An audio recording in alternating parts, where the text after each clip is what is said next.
अब जो मुआशरा चल पड़ा है, जिसकी इस्लाह की ज़रूरत है, हमारे बच्चे हमारी बच्चियाँ किस राह पर चल पड़ी हैं, हर बंदा सोचे।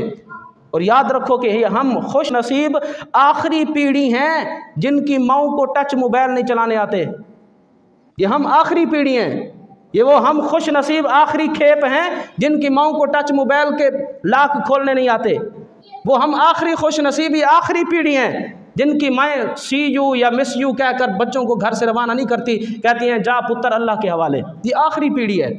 उसके बाद जो माएँ अब तैयार हो रही हैं, जो बच्चियां तैयार हो रही हैं, इन्होंने मुआशरे की माँ बनना है। फिर देखना एक वो वक्त आएगा, लोग ये वक्त भी चराग उठाकर ढूंढेंगे कि ये वक्त भी हमें मिल जाए, ये भी बहुत सुथरा था। अगर हमने अपने मुआशरे को तैयार ना किया, अपने मुआशरे को अच्छा फ़र्द तैयार करके ना दिया, अपनी बेटियों की सही इस्लाह करें, अपनी औलाद की सही इस्लाह करें, अपने बच्चों की सही इस्लाह करें। हर बंदा सिर्फ अगर इतनी जिम्मेदारी अपने ज़िम्मा में ले ले कि अल्लाह ने 2 बच्चे दिए हैं, इन 2 बच्चों की अच्छी तरबियत करके मुआशरे को 2 अच्छे अफराद दूंगा, कितनी बड़ी बात है।